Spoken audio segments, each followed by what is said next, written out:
ठीक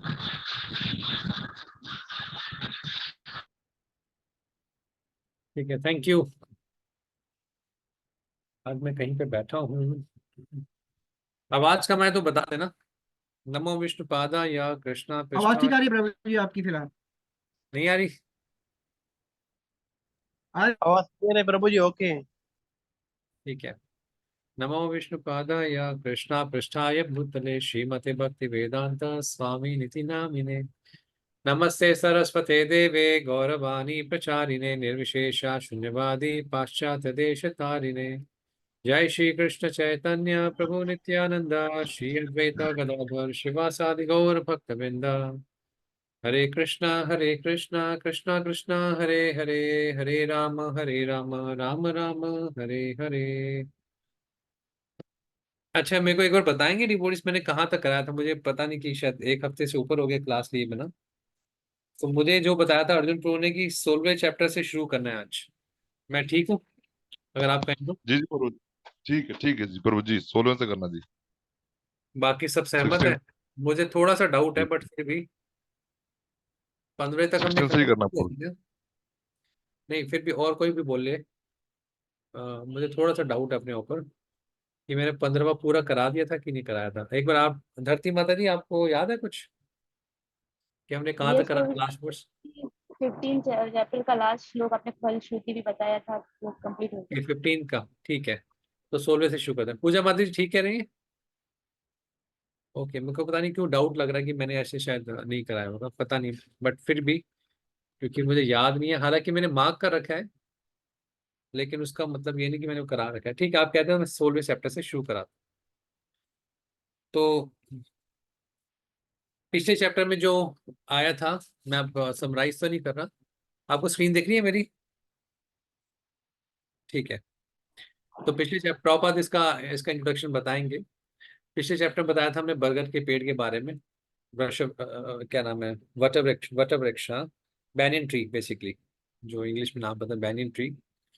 तो वो उल्टा है और अलग अलग उसकी शाखाएं हैं, उसमें फ्रूट्स हैं।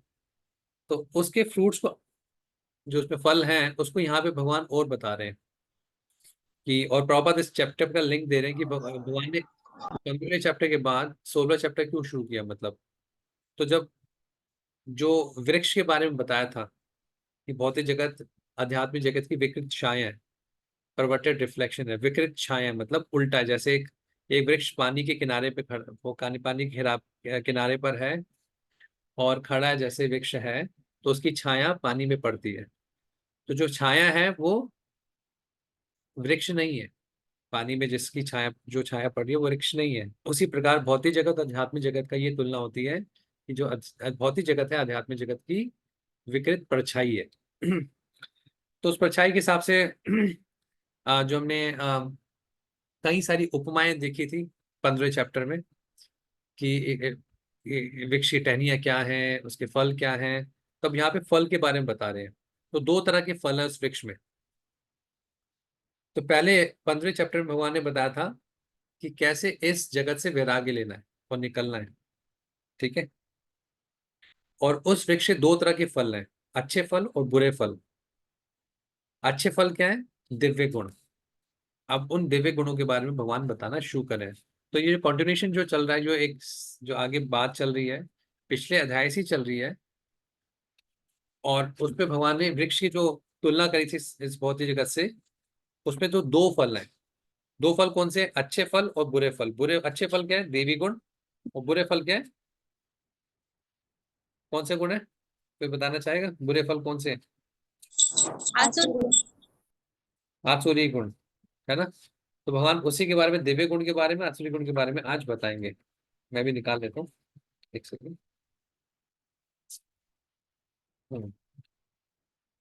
एक सेकंड।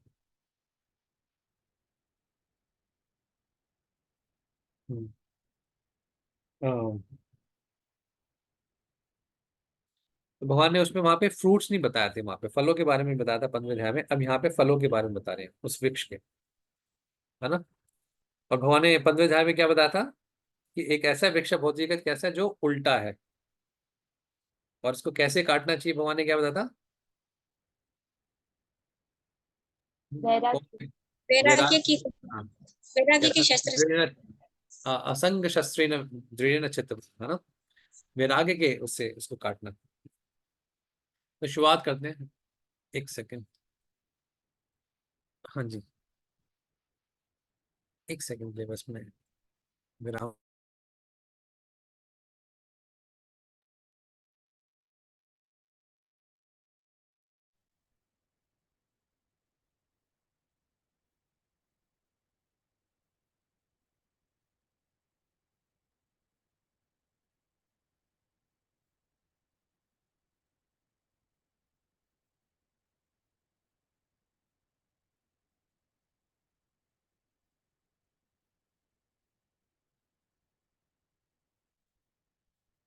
शुरुआत करते हैं।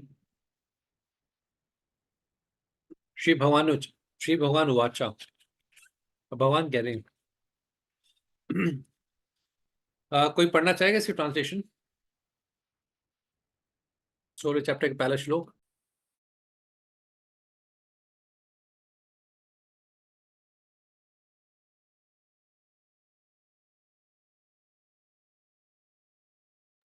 कोई पढ़िए, हरे कृष्णा जी, मैं पढ़ूं? पढ़िए पढ़िए।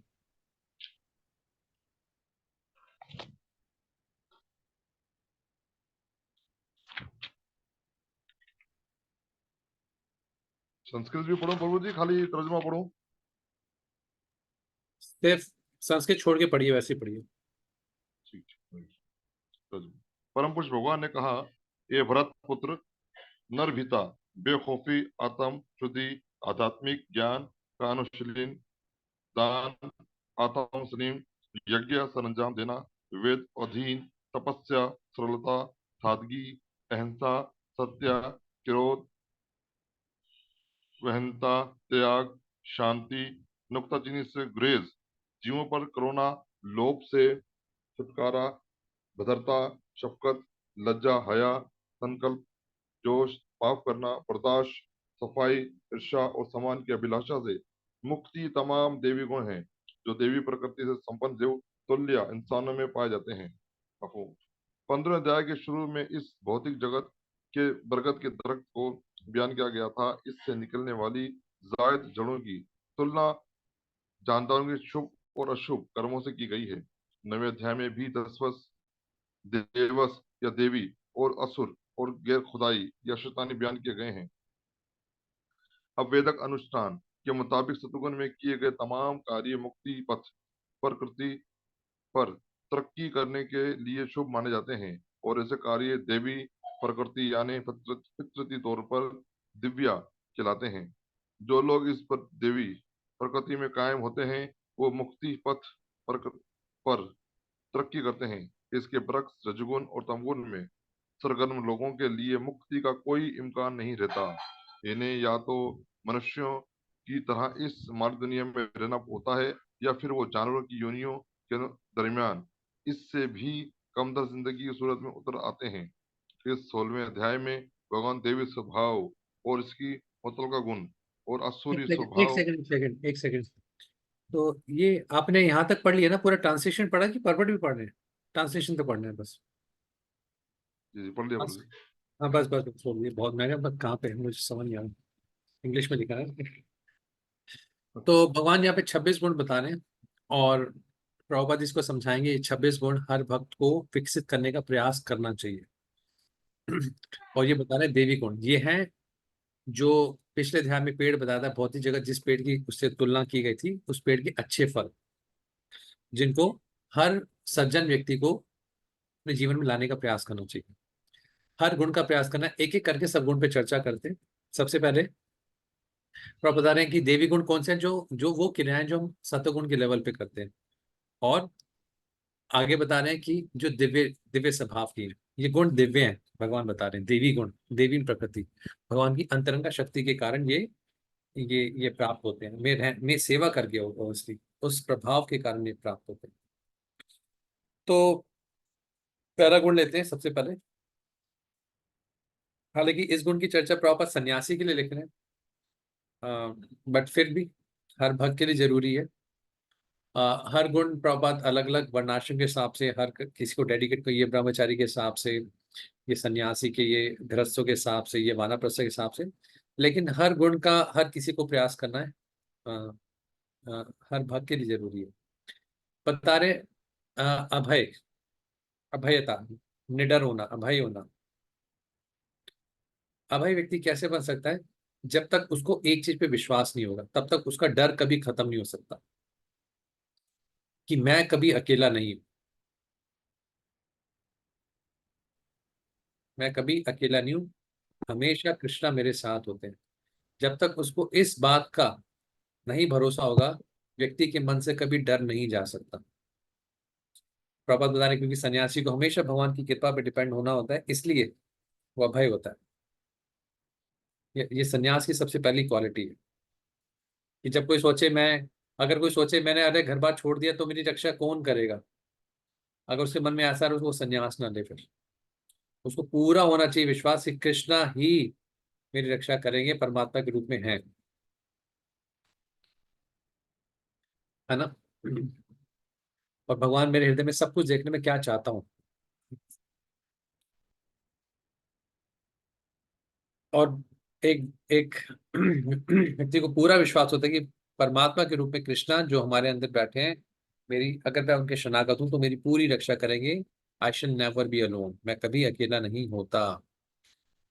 प्रभात कह रहे हैं, चाहे जंगल में कोई बिल्कुल अंधेरा में भी चला जाए तो भी वो कृष्ण के साथ होता है, और कृष्णा मेरी हमेशा रक्षा करेंगे।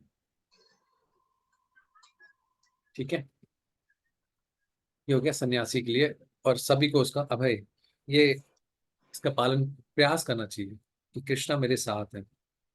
मैंने एक एक्सरसाइज दी थी सबको, याद है? पता नहीं, शायद इस क्लास में, every body is temple of the Lord, पता नहीं, नहीं शायद इस क्लास में नहीं। शायद मुझे नहीं पता, इस क्लास में कहीं मैं बोली थी। हाँ, तो हर शरीर भगवान का मंदिर होता है। ये एक एक जगह लिख सकते हैं, ये एक्सरसाइज, ये प्रयास कर सकते हैं। इतना आसान तो नहीं है इसको रियलाइज करना, ऑब्वियसली परमात्मा अपना अपने आप को प्रकट करते हैं, कृष्ण प्रकट करते हैं, लेकिन हर कोई भगवान का, हर शरीर भगवान का मंदिर है।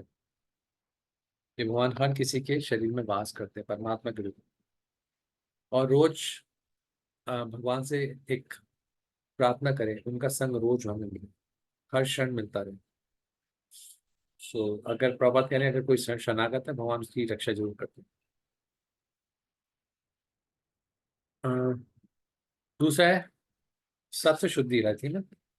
एक सेकंड, एक एक गुण पे जल्दी जल्दी चर्चा कर लेते हैं क्योंकि आज इसी भी क्लास निकल जाएगी, नहीं तो आगे ही बढ़ना है।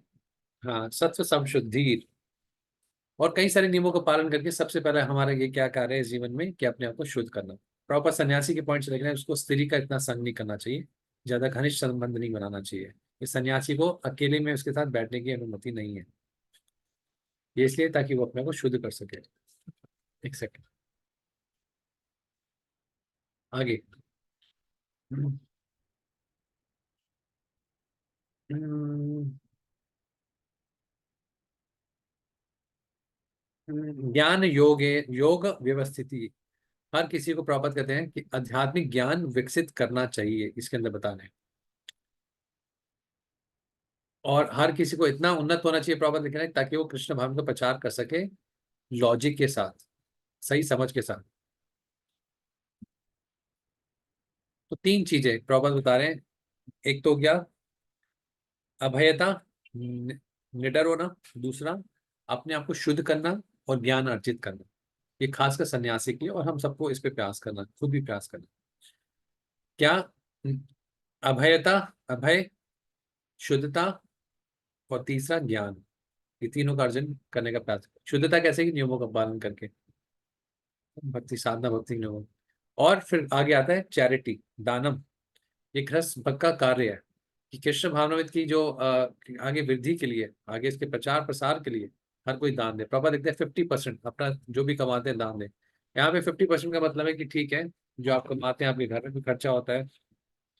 ये 50% सब्जेक्टिव है, हर किसी, हर कोई अपना 50% देने लग जाए तो किसी, कुछ घर में किसी का हाथ टाइट हो तो संभव नहीं है।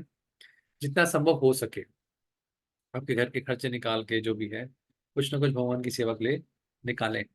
अब किसी की इनकम ही लो है तो उसको 50% अलग हो जाएगा, है ना। तो इसके लिए गाइडेंस मार्गदर्शन है कितना आप दे सकते हैं, लेकिन हर घर भक्त का कार्य है ताकि वो अपने शुद्धिकरण के लिए भगवान के लिए दिए कुछ। तो मंदिर में भगवान की सेवा दें, सेवा के लिए दें कुछ। दाम, सेल्फ कंट्रोल।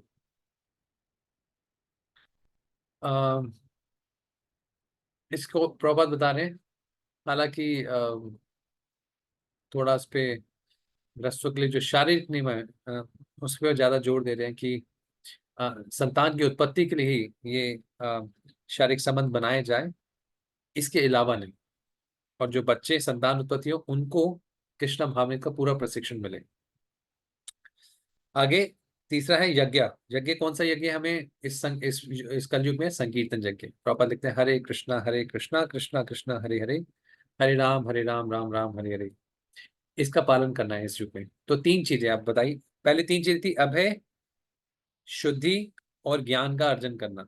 ये सन्यासी के लिए खासकर बताया था, लेकिन हर भक्त को ये नहीं सोचना सिर्फ सन्यासी के लिए नियम है, हम सभी को पालन करें। तीसरा दान, सेंस कंट्रोल क्या कहेंगे, दाम, दाम और दानम, चैरिटी, दान देना। और दाम, अपने आप में संयम होना। तीसरा यज्ञ, यज्ञ क्या करना है, संगीत यज्ञ, रोज अपना जप करना है। और आगे बता रहे हैं स्वाध्याय, हर किसी को क्या करना है, वैदिक शास्त्रों को पढ़ना है। आप सब पढ़ते हैं रोज वैदिक शास्त्र? रोज पढ़ते हैं, बहुत अच्छा है। हालांकि प्रभात लिख रहे हैं, ब्रह्मचारी के लिए बहुत ही इंपॉर्टेंट है जीवन के लिए कि वो शास्त्र पढ़े, लेकिन सभी सभी के लिए ये जरूरी है, तभी वो अपने ब्रह्मचारी का पालन कर पाएगा। और अपना सारा मन लगाना चाहिए शास्त्र को पढ़ने में, ताकि आध्यात्मिक ज्ञान कर सके। आगे आता है तपा। तपा कौन सी? मन से, शरीर से और वाणी से। तो आगे हम अगले अध्याय में पढ़ेंगे मन की तपस्या क्या है, शरीर की तपस्या क्या है, वाणी की तपस्या क्या है, और डिटेल में। लेकिन अभी तपस्या बताया जा रहा है। और एक तपस्या ये है कि हर कोई अपने देखिए ये बात थोड़ी समझने वाली भी है। मुझे नहीं लगता पाकिस्तान में कैसे, मुझे नहीं पता कैसे संभव है, लेकिन एक सिद्धांत है कि हर कोई गृहस्थ जीवन पूरे जीवन में ना रहे, है ना। एक समय में गृहस्थ जीवन से निकले। मैं ये नहीं कह रहा कि हर कोई जंगल चले जाए, जंगल जाना भी संभव नहीं है, या वृंदावन शिफ्ट हो जाए। अ, मतलब अगर प्रभु जी पूरे जीवन कमाते हैं तो एक जगह एक ऐसी भी प्लानिंग करे जीवन में ताकि रिटायरमेंट ले सके। पति पत्नी मिलके, ऑब्वियसली प्रॉपर यहाँ पे लिख रहे हैं, अगर किसी कोई 100 साल जीता है तो पहले 25 साल ब्रह्मचारी होना चाहिए, फिर 25 साल ग्रस्त होना चाहिए, फिर 25 साल वानप्रस्थ, फिर 25 साल संन्यास। अगर कोई प्रभु जी सक्षम है, आगे इतनी आध्यात्मिक प्रगति करते हैं, तो संन्यास ले सकते हैं। तो वो घर पर आगे इतनी विरक्ति आ जाए और इतना उत्साह है उनके अंदर कि भगवान का प्रचार करना चाहते हैं, तो संन्यास की तरफ आगे बढ़े। और इससे पहले आता है वानप्रस्थ। वानप्रस्थ में दो तरीके से होते हैं वानप्रस्थी, जिसमें पति पत्नी साथ रहते हैं। एक हो गया ये, और वो साथ रह के अपने आप को भगवान की सेवा में पूर्ण रूप से समर्पित करते हैं, और कोई भौतिक चीजें, घर की चीजों में नहीं लगते ज्यादा। ऐसे नहीं कहूंगा वो मंदिर में रहेंगे, लेकिन क्या है, अपने घर से आके चाहे सेवा पूरी तरह से करते हैं। ऐसे लोग कुछ धाम में भी जाके रहते हैं। तो एक हो गया एक तरह का वानप्रस्थ कि पति पत्नी इकट्ठे जाते हैं। दूसरा कौन होता है? दूसरा क्या होता है कि पति अकेले निकल जाता है, पत्नी साथ में जाती है। अच्छा, एक मेरा प्रश्न है। ये पुरुषों के लिए बताया गया जैसे कि ना, कि जब हम बात करते हैं कि चलो पुरुषों के लिए संन्यास है, पुरुष वानस जब वानप्रस्थ भी रहते तो अकेले निकल जाते हैं, पत्नी को छोड़ देते हैं। तो पत्नी का क्या होता है ऐसे हाल में? जब वानप्रस्थ की बात करते हैं तो क्या कहते हैं? पत्नी को क्या चले जाए अगर, चलो मेरा आपसे प्रश्न है, पति चाहे संन्यास लेता है चाहे वानप्रस्थ लेता है, पत्नी को छोड़ता है, क्यों छोड़ता है? मेरा प्रश्न है, उसको क्या चाहिए? अ, हरे कृष्णा वो जी, हाँ जी, कहिए भाई। वो अ, पत्नी को इसलिए छोड़ता था कि वो दूर रह के इंद्रियों पे भी कंट्रोल कर सके। ठीक है, ठीक है। और पत्नी सामने होगी तो फिर ख्वाहिशात पैदा होंगी, तो उससे वो दूर रहकर ठीक है, अपनी चलो भक्ति एक कर तो सकता है। ये हो गया पॉइंट, और कुछ इसके अलावा? प्रभु किस जी, चीज़ के अलावा? वो भगवान को और ज्यादा से अपने करीब महसूस कर पाए। हाँ, हाँ, व्यक्ति घर क्यों छोड़ता है? घर इसलिए छोड़ता है ताकि भगवान को पूरी तरह से समर्पित कर सके। इंद्रिय संयम करेगा वो अलग बात है, ठीक है, उसका उद्देश्य क्या है इंद्रिय संयम करने में? ताकि भगवान को प्राप्त कर सके, और कोई भौतिक काम ना रहे, ना? यही उद्देश्य होता है ब्रह्मचारी जीवन का, यही उद्देश्य होता है संन्यास जीवन का, कि भगवान को वो प्राप्त करे। अब मेरा यहाँ पे प्रश्न है, पति भगवान को प्राप्त करने के लिए सब घर बार को छोड़ देगा, ठीक है। अच्छा, ये कौन कर पाते हैं? जिनकी चेतना उन्नत होती है। हर कोई थोड़ा घर छोड़ पाता है, हर कोई ना छोड़ता है कि मेरे को घर से निकलना है, कि घर में है आसक्तियां होती हैं, और फिर आसक्तियों के साथ वो चीजें फिर फंसा भी रहता है। कौन अच्छा, पति को तो भगवत धाम जाना है ना, कृष्ण के पास जाना है, कृष्ण की प्राप्ति चाहिए, वो तो कर दे। तो पत्नी को क्या करना चाहिए फिर? मान लो अगर पति पत्नी ने वानप्रस्थ लिया है, पहले इकट्ठे रहते हैं, पति को लगता है कि मुझे और आगे बढ़ना है, तो पत्नी को छोड़ देता है। तो मान लीजिए ऐसे ऐसे लोग कहीं मान लो वृंदावन में दोनों जाके शिफ्ट हो गए, एग्जाम्पल उदाहरण दे दो, और पति निकल गया, अब पत्नी एक तो अकेली रह गई, उसको क्या करना चाहिए? घर चले जाना चाहिए, है ना?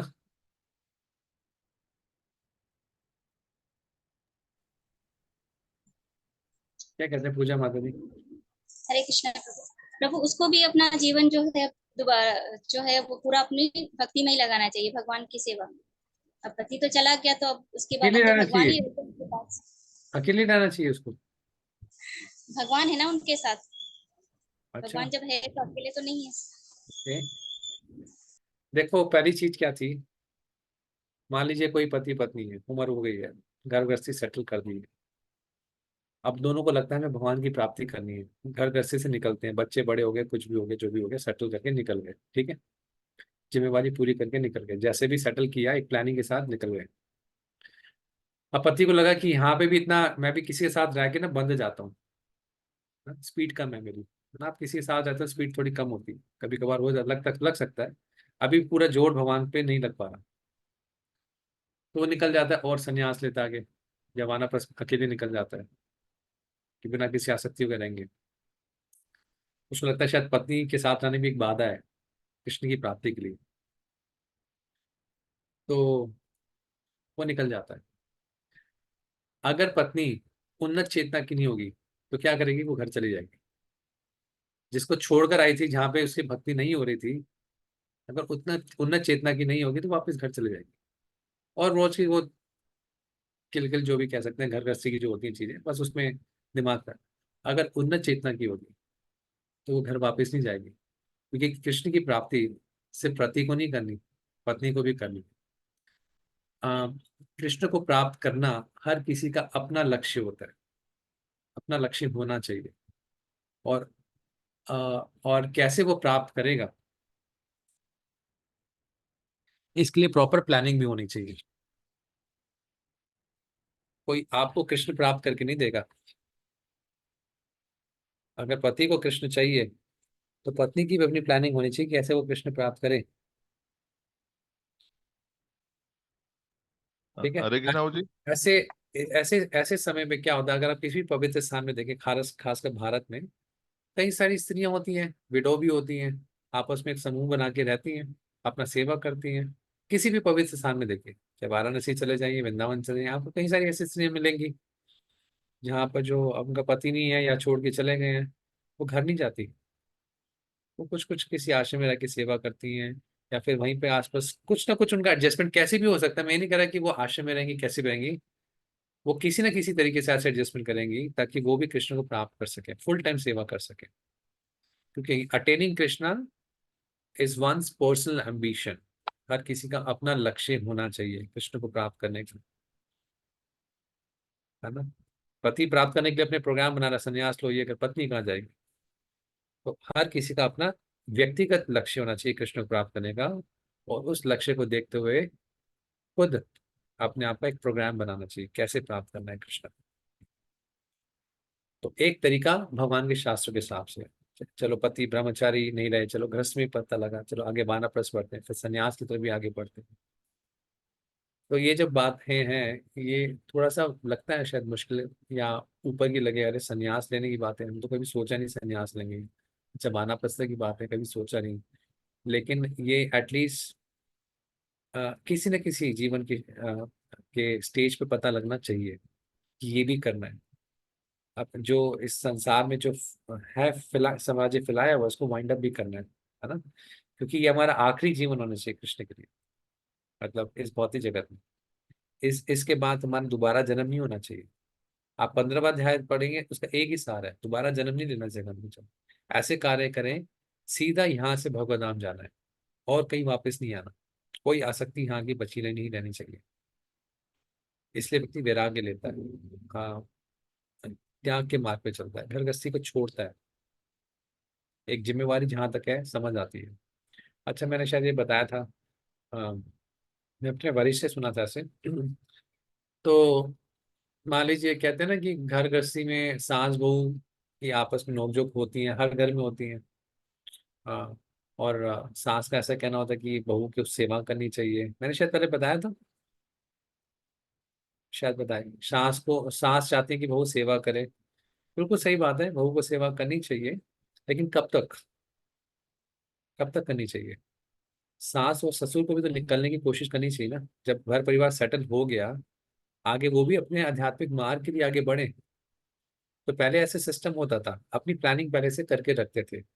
जब ये नहीं होगा तो नोकझोंक होंगी, उसको आप अवॉइड नहीं कर सकते, क्योंकि जब आप अपनी जनरेशन की चीजें दूसरों पे थोपेंगे तो दिक्कत आएंगी, कोई जनरेशन गैप है, आपस में विचार मिलने ही नहीं है, ये संभव ही नहीं हो सकता, बहुत रेयर हो सकता है कहीं पे मिल जाए, तो फिर वो नोकझोंक बनी रहेगी, एक स्वभाव नहीं मिलता, स्वभाव किसी का चेंज भी नहीं होता।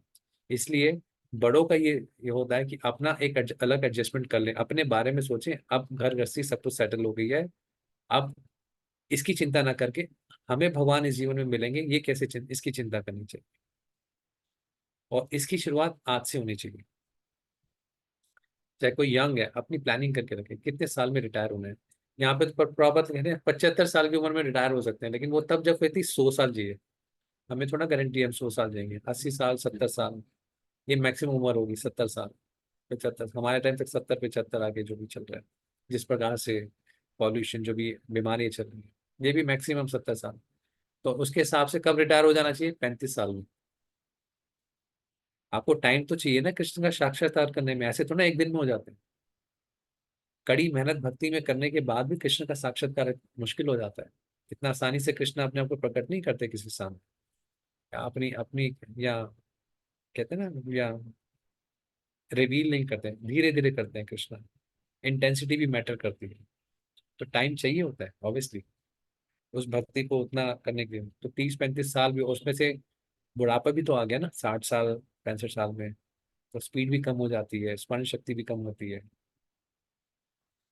तो एक प्लान करना चाहिए कैसे मुझे इस जीवन में कृष्ण को प्राप्त करना है। ओके, आगे बढ़ते हैं।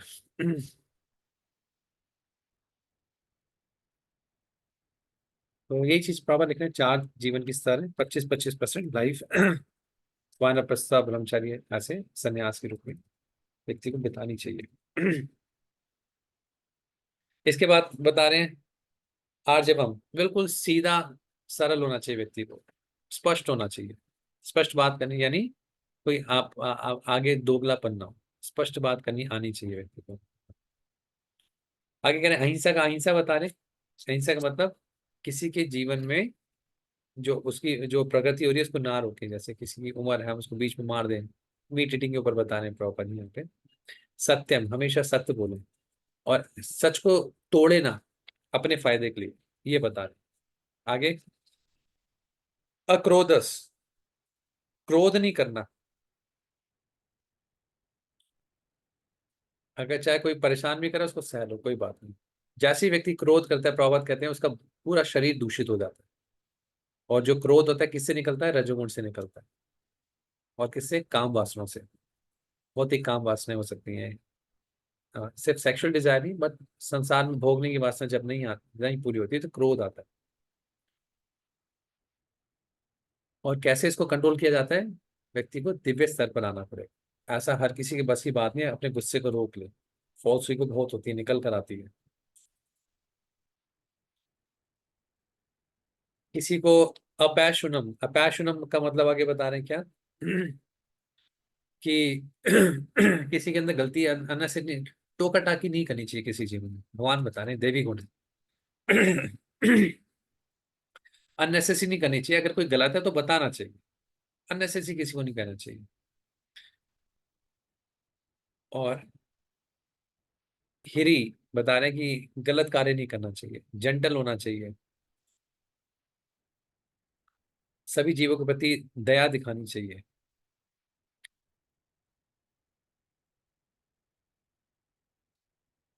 जीवन में हो सकता है कई सारे आपको विफलताएं मिली, प्रॉपर कह रहे हैं कि विफलताएं मिले, सफल ना हो पाएंगे, लेकिन धैर्य से आगे बढ़ते रहे। और इसके बाद लास्ट आई थिंक सोशम का बता दिए, मन की शुद्धि भी और अपने आचार की शुद्धि भी, अपनी डीलिंग्स में बहुत क्लीन रहे। है ना, बहुत कहते हैं लोग फेंकते हैं ये ऐसे करते हैं, अपनी डीलिंग बड़ी शुद्ध रखें।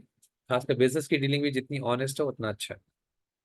ऑनेस्ट मीन्स की इनकम हो, प्रॉपर कह रहे हैं ये सारे गुण विकसित करने हैं, इसका प्रयास करना है, तभी हम दिव्य साक्षात्कार पर आ पाएंगे। आगे अब बताते हैं, ये हो गए देवी गुण के बारे में। अब बताते हैं आसुरी गुण कौन से हैं। अहंकार, दंभ। कोई हिंदी में पढ़ेगा इसका ट्रांसलेशन? पूजा माता जी आप पढ़ेंगे 4th श्लोक का ट्रांसलेशन।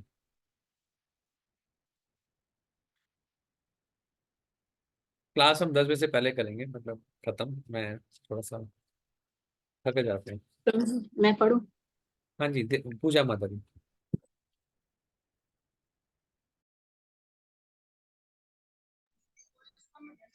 हे प्रथा पुत्र, द- दम्भ दम दर्प अभिमान, क्रोध, कठोरता तथा अज्ञान ये आसुरी स्वभाव वालों के गुण है। हम्म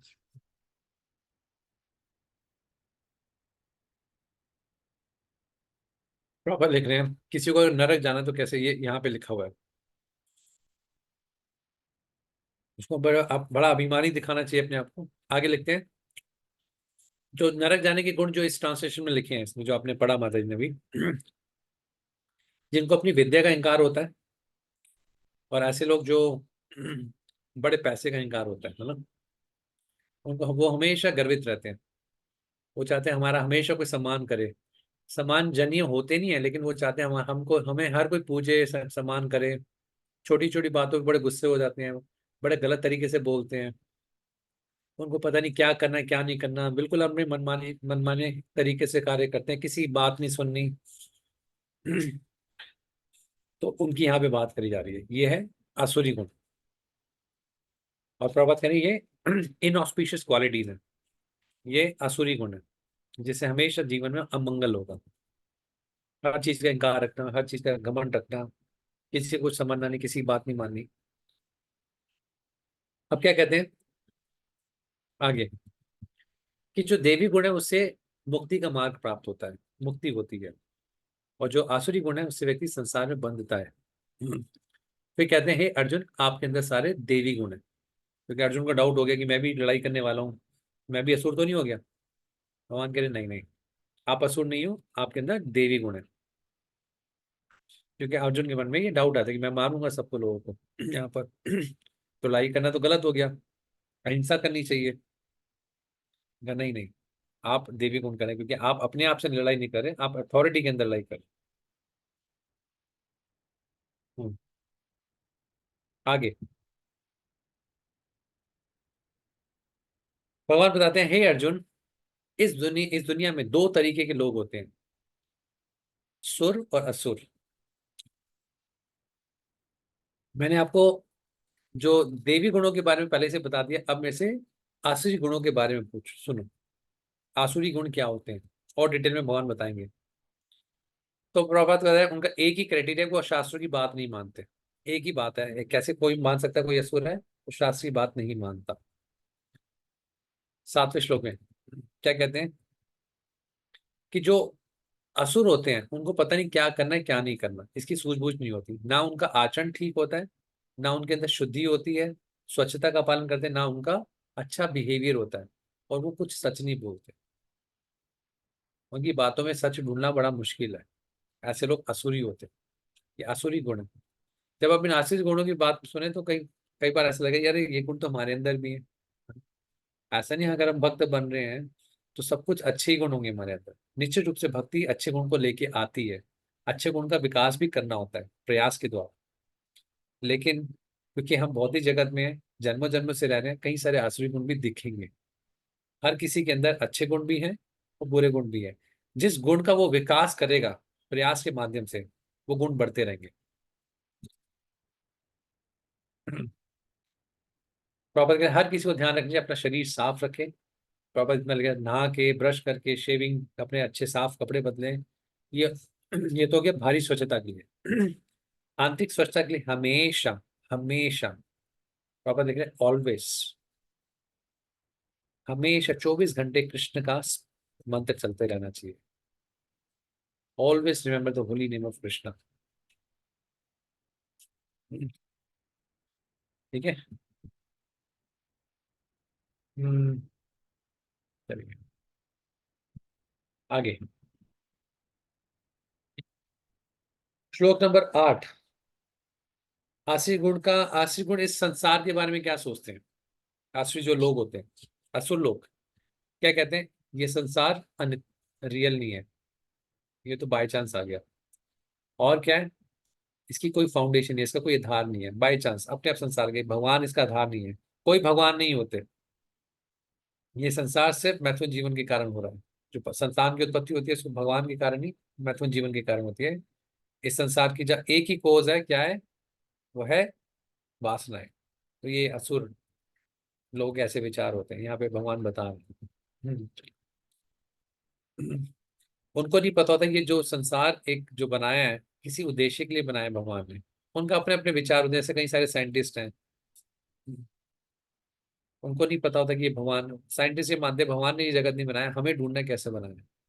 तब जाके वो अपनी खोज शुरू करते हैं। पहली खोज का उनका ये सिद्धांत होता है कि कुछ भी भगवान से नहीं आया, हमें खुद ढूंढना है। वो कहते हैं संसार एक सपने के समान है और इसी सपने को भोगना भी चाहते हैं। ऐसे संसार के लोग ये प्रवर्तित हैं, ऐसा बोलते हैं। आगे क्या कह रहे हैं भगवान? और ऐसे सिद्धांत का पालन करते हैं ऐसे लोग जिसमें अपने में खो जाते हैं। वो उनके अंदर ना बुद्धि है, ना कोई हितकारी काम करते हैं, और उग्र कर्मणा करते हैं। उग्र कर्मणा, कर्मणा का मतलब होता है ऐसे कार्य करते हैं जिससे पूरे संसार का नष्ट हो जाए। पापा देखते हैं जैसे न्यूक्लियर बम बनाना। और संसार में ऐसे साइंटिस्ट कैसे अलग अलग चीजें बना रहे हैं जिससे ग्लोबल वार्मिंग हो रही है। आप जैसे एसी चलाते हैं, एसी चलाते हैं, आपका रूम तो ठंडा हो जाता है, लेकिन वातावरण बाहर का गर्म हो जाता है। इसको कहते हैं ग्लोबल वार्मिंग। और इससे क्या होता है, कई सारे ऐसे प्रोडक्ट बनाए जिससे ओजोन लेयर खत्म हो रही है, हमारे पास यूवी रेज होती है ना, कैंसर बहुत बढ़ रहे हैं। क्यों? ऐसे कई सारे प्रोडक्ट बनाए साइंटिस्ट ने। तो क्या हो रहा है कि यूवी रेस, अब पता नहीं अल्ट्रावायलेट आपको इतना पता हो, यूवी रेस जैसे जितना एक्सपोजर होता है उतना व्यक्ति कैंसर के लिए प्रोन हो जाता है, उतना उसको कैंसर जल्दी होने के चांसेस हैं। ग्लोबल वार्मिंग बढ़ रही है, संसार में गर्मी बढ़ रही है। ग्लोबल वार्मिंग से क्या होगा? ये खतरा है कि अगर ये ग्लोबल वार्मिंग बढ़ती रही, संसार की जो गर्मी है बढ़ती रही, तो उससे क्या है, समुद्र का लेवल बढ़ जाएगा, क्योंकि हिमालय की बर्फ पिघल जाएंगी। जो जितनी भी बर्फ है उससे समुद्र लेवल बढ़ेगा, तो क्या है, संसार में फ्लड आ जाएगा। तो पहले पहले लेवल बढ़ रहा है, ऐसा नहीं आ जाएगा, लेकिन धीरे धीरे तक अगर ऐसा चलता रहा तो दुनिया नष्ट हो जाएगी। तो आगे प्रॉपर देखते हैं क्या है। जो असुरी लोग होते हैं, एक तरीके से बताने हैं कौन साइंटिस्ट को लेके बोल रहे हैं। असली लोग होते हैं वो संसार को नष्ट करने में लगे पड़े हैं। उनको भगवान का कोई सोच ही नहीं होती, लेकिन क्या है, हमेशा ये प्रयास करते हैं कैसे संसार को भोगना है, जितना भोग सकते हैं उतना भोगें। और इसके लिए कई कई चीजों का आविष्कार करते हैं। और उनको लगता है देखो हमने कितनी अच्छी एडवांसमेंट कर ली संसार में, कितनी प्रगति कर ली, कितनी अच्छी अच्छी चीजें बना दी। जितना ऐसे लोग इतनी चीजें बनाते हैं उतना उनकी उनकी हिंसा बढ़ती है। और आगे बता रहे हैं, अगर कोई न्यूक्लियर वेपन बनाया, किस लिए बनाया? शांति के लिए थोड़ा बनाया, संसार को नष्ट करने के लिए बनाया। तो ऐसे लोगों को संसार का दुश्मन बताया जाता है, दुनिया के दुश्मन है, प्रॉपर लिख रहे हैं, they consider enemies of the world. इतने आविष्कार करते हैं, उससे क्या है, आविष्कार से संसार ही नष्ट होना शुरू हो जाता है, क्योंकि उनको भगवान में विश्वास नहीं है। उन्होंने ऐसे शस्त्र बना दिए जिससे पूरा संसार की जो शांति खत्म हो जाती है। ये असुर लोगों के बारे में बता रहे हैं प्रभा। आगे श्लोक नंबर 10, असुर लोगों के कार्य क्या होते हैं वो बता रहे हैं। काम वासना के वश, गर्व और प्रतिष्ठा में वो बिल्कुल नियुक्त होते हैं, और हमेशा भ्रमित रहते हैं, और हमेशा गंदे कार्य करेंगे, और एक जो अनित्य चीज है उसके पीछे हमेशा आकर्षित रहेंगे, जो चीज खत्म हो जाएगी, टेम्पररी चीजों के पीछे भागते रहेंगे। प्रभुपाद जी लिखते हैं इसके में इसमें कि असुर लोगों की काम वासना कभी संतुष्ट नहीं होती, वो इतनी बढ़ती रहती है, बढ़ती रहती है, कभी खत्म नहीं होती। और इसके इनसे उनको क्या होता है, बहुत चिंता में भी रहते हैं, क्योंकि उनका आकर्षण अनित्य ऐसी चीजों के प्रति होता है जो खत्म हो जाएगी, नष्ट वर है, नष्ट चीजें हो जाएंगी, नष्ट वर कहेंगे, टेम्पररी चीजें। और हमेशा वो भ्रमित रहते हैं, उनको ये ज्ञान नहीं है कि उनको गलत दिशा में जा रहे हैं। ऐसे ऐसे लोगों का वर्णन यहाँ पे भगवान कर रहे हैं। संसार में देखते हैं ऐसे ही है, हर कोई इंद्र देवती को अपना एक सुख मान के चल रहा है, और इसी के पीछे कोई लिमिट नहीं है कितना आगे पैसों के बारे में बताएंगे ना। अभी तो ये वासनाओं के बारे में बता रहे हैं, भौतिक इच्छाएं, टेम्पररी वर्ल्ड से की कई चीजों से आकर्षित रहते हैं। आगे धन के ऊपर बताएंगे। हाँ, दो ही चीजें हैं। आप कहते हैं ना प्रभात के संसार में माया, माया मतलब दो चीजें होती हैं। ऐसा नहीं कोई स्त्री के लिए पुरुष होता है, पुरुष के लिए स्त्री है, दोनों चीजें माया है। तो पहली चीज लेकिन sex enjoyment and accumulation of material wealth, ये दो चीजें व्यक्ति का दिमाग खराब करती हैं। क्या होता है, मैथुन जीवन, और दूसरा मतलब अपोजिट जेंडर के प्रति आकर्षण, दूसरा अ, धन। हम्म। तब जब ये होता है तो प्रॉपत कहते हैं उनकी जो सारे आदतें वो बुरी हो जाती है। जब पैसा आ जाता है तो व्यक्ति का दिमाग खराब करता है, और जब स्त्री पुरुष का आकर्षण होता है तो व्यक्ति की बुद्धि खत्म हो जाती है, रैशनल बुद्धि खत्म हो जाती है, इमोशनल लेवल पे काम करता है, क्या सही है क्या नहीं है वो खत्म हो जाता है। हालांकि प्रॉपत कह रहे हैं कि वो बिल्कुल नरक जा रहे हैं, लेकिन उनको वो लगते हैं, उनको लगता है कि हम बड़े एडवांस हो गए हैं। शास्त्र के हिसाब से ना दुनिया में एक ये चीज देखनी चाहिए, यहाँ पे एक मैं फोकस भी करना चाहूंगा, कि दुनिया में सब लोग यही कर रहे हैं, प्रभात कह रहे हैं वो नरक जा रहे हैं, भगवान भी कह रहे हैं नरक जा रहे हैं। तो कभी हमें लगे ये देखो कितना अच्छा पढ़ा लिखा है, कितना अच्छा धनी है, लेकिन भगवान की भक्ति नहीं कर रहा। कृष्णा क्या कह रहे हैं, उसकी हैबिट्स अनक्लीन रहेंगी, कृष्णा को कभी प्रसन्न नहीं करेगा, और वो हमेशा दुखी रहेगा, टेम्परिक चीजों के प्रति आकर्षित रहेगा, और संसार के तीन ताप पाता रहेगा। तो ऐसा नहीं है धन धन कमाना क्राइटेरिया नहीं है, या बहुत सुंदर होना क्राइटेरिया नहीं है कि वो भगवान की प्राप्ति करे या नरक नहीं जाएगा। हम्म। तो ये क्राइटेरिया क्राइटेरिया क्या है आगे बताएंगे, भगवान की भक्ति का, शुद्ध भक्ति का क्राइटेरिया, मतलब मापदंड, ये मापदंड नहीं। आगे श्लोक नंबर 11। तो इस श्लोक, पहले श्लोक में बताया था उनकी क्या आदतें कैसी होती हैं, क्या सोचते हैं। अब उनका एटीट्यूड क्या होता है, क्या भाव होता है असली लोगों का, कैसे सोचते हैं। वो सोचते हैं कि जीवन इंद्रिय तृप्ति करना ही जीवन का सबसे बड़ा लक्ष्य है। और ऐसे लोगों की जो चिंताएं होती हैं, इनका कोई अंत नहीं होता, चिंताएं ही नहीं खत्म होती, और असीमित इच्छाएं होती हैं, काम और गुस्से में भरे पड़े होते हैं, गलत गलत तरीके से पैसा इकट्ठा करते हैं, किस लिए, सिर्फ इंद्रिय तृप्ति करने के लिए। ये असली लोगों के बारे में यहाँ पे लिखा गया है। ठीक है, इस प्रकार का भाव होता है। आगे प्रभुपाद जी लिखते हैं, इस पर समझाते हैं मैं मान के चलो आप पूरा पढ़ेंगे, लेकिन पूरा तात्पर्य पढ़ना इतना संभव नहीं है। मैंने कुछ इंपॉर्टेंट इसका एसेंशियल पॉइंट में से जो सारवश जो पॉइंट है वो मैं इस पर फोकस करता हूँ बस। असली लोगों को भगवान में कोई श्रद्धा नहीं होती, और जो एस परमात्मा में कोई श्रद्धा नहीं जो उनके अंदर रहते हैं। अच्छा, एक चीज बड़ी अच्छी है, बड़ी अच्छी लगी, क्योंकि उनको परमात्मा में श्रद्धा नहीं होती, इसलिए वो अलग अलग पाप में कार्य करते हैं, क्योंकि उनको पता है कोई हमें देख नहीं रहा। अगर किसी को पाप में कार्य करने हैं संसार में, उसकी पहली चीज क्या है?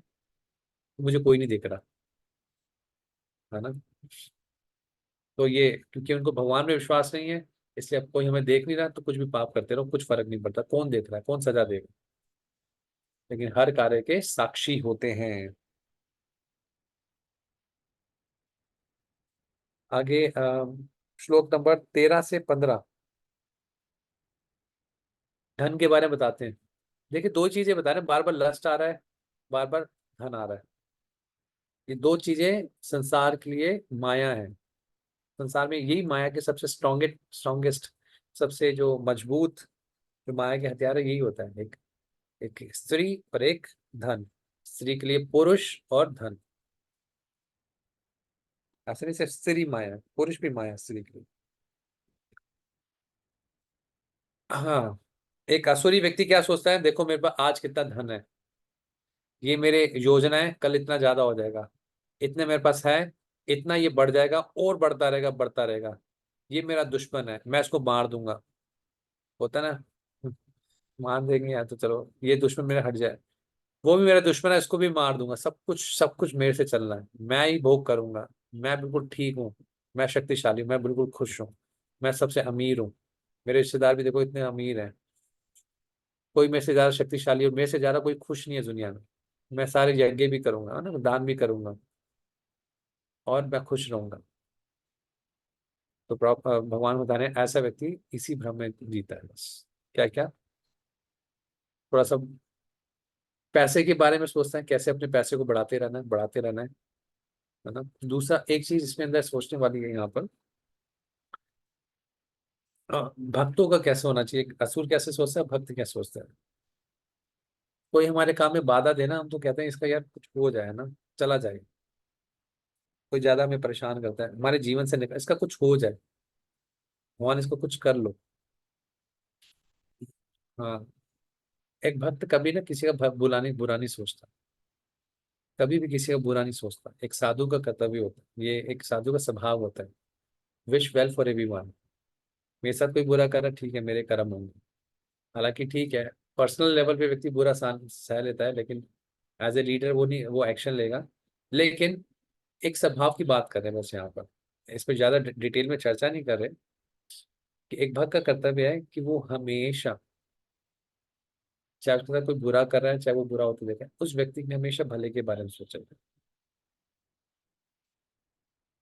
भला करना एक अपने आप में सब्जेक्टिव है, किसी का सजा देके भला होता है, आगे वही भगवान बताएंगे। हम कहते हैं ना भगवान तो बड़े कृपालु है, लेकिन आगे अभी अब देखेंगे भगवान की कृपा कैसे यहाँ पे देखती है। भगवान कहते हैं ऐसे लोगों में नरक में डाल देता हूँ, और ये भी भगवान की कृपा है। आ जाते हैं 16वें श्लोक पे।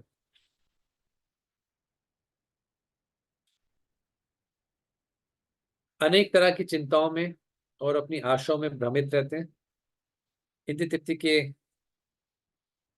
भाव में बड़े आसक्त रहते हैं, और क्या कहते हैं, पतंती नरके सुचो। भगवान कहते हैं ऐसे लोग नरक में जाते हैं। तो असली लोगों के जो जो गति होती है वो नरक गति होती है। प्रॉपर देखते हैं, एक असुरी जो व्यक्ति है, आसुरी व्यक्ति ना, ऐसे नहीं कहेंगे कोई असुर होते थे पहले जमाने के, आसुरी व्यक्ति जो भगवान के शास्त्रों को नहीं मानता, ऐसे व्यक्ति को असुर बताया गया है। ये एक कर्मी व्यक्ति हो गया, एक नॉर्मल कर्मी है, उसकी इच्छाओं की कोई सीमा नहीं होती, पैसे को पाने की है।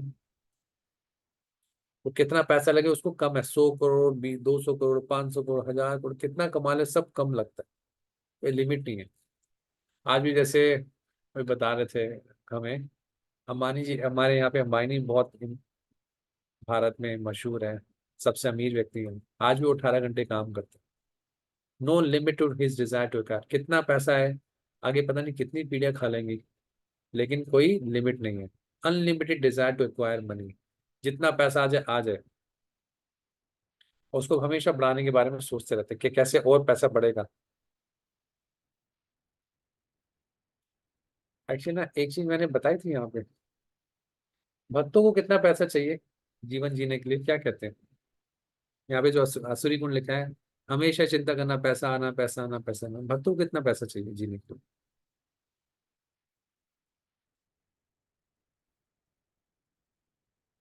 कोई बोलेगा?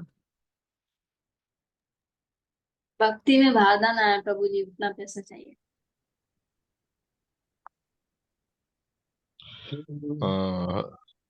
ठीक है। हरे कृष्णा। इतना पैसा होना चाहिए प्रभु जी जो घर गृहस्थी चल सके। चल सके। चलिए मैं आपको दो चार चीजें बताता हूँ।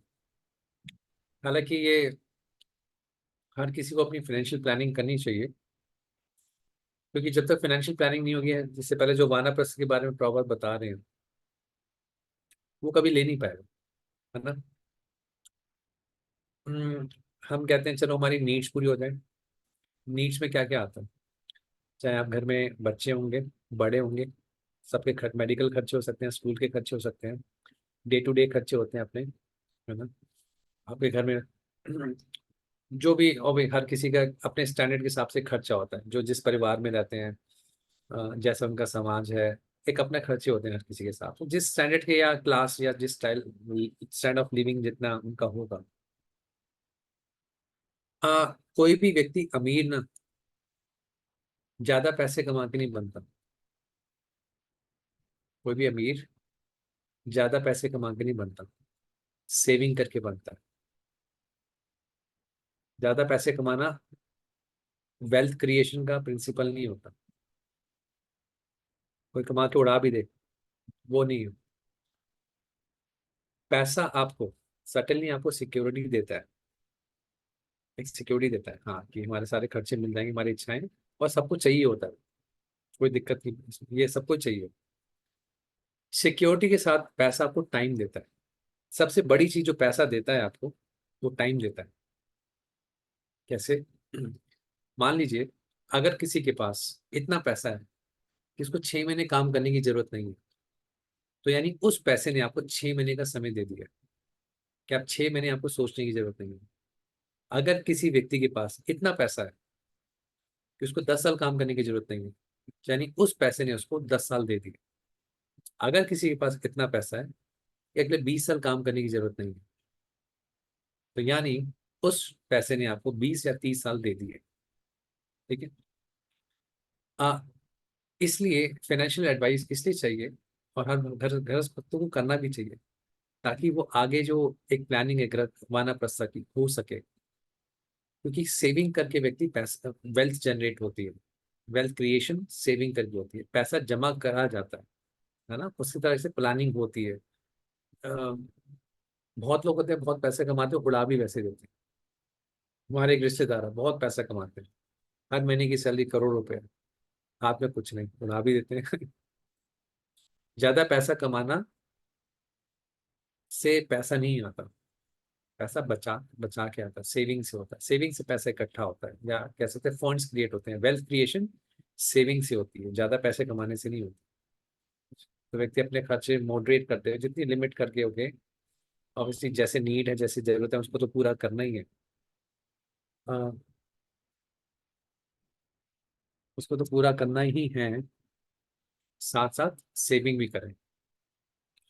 और एक मैं सिद्धांत रूप से बता रहा हूँ, कब व्यक्ति निकल सकता है घर से, जब उसके पास इतनी सेविंग है कि अब पैसे के लिए काम नहीं करना। इतनी सेविंग होगी, जीवन निकल जाएगा। और वो एक सेविंग अमाउंट हर किसी के लिए अलग हो सकता है, अलग होगा भी, क्योंकि हर किसी का स्टैंड ऑफ लिविंग अलग है, इच्छाएं अलग है। कई भक्तों से मैंने ऐसे बात करी है, वो ये क्या करते हैं, उन्होंने अपने जीवन में एक टारगेट अमाउंट अचीव करने का सोच रखा है, इतना मुझे अमाउंट जीवन में प्राप्त करना है, इसके बाद काम करने की जरूरत नहीं है। क्योंकि जब किसी के पास एक अमाउंट होता है, मुझे नहीं पता पाकिस्तान में, लेकिन हर जगह एक फिक्स डिपॉजिट स्कीम्स होती हैं जो बैंक आपको देता है। एफडी जिसको कहते हैं, एफडी होता है आपके यहाँ पे, होता है एफडी यहाँ पर? और महंगाई बढ़ने की भी एक इन्फ्लेशन रेट भी कहते हैं, हर जगह का एक इन्फ्लेशन रेट भी होता है और हर जगह एफडी रेट भी होता है, क्योंकि पैसा अभी अपने आप को ग्रो करता है ना, कहीं एफडी में लगाते हैं बढ़ता है, इन्वेस्टमेंट करते हैं। तो मैंने कई सारे भक्तों को देखा है ऐसा।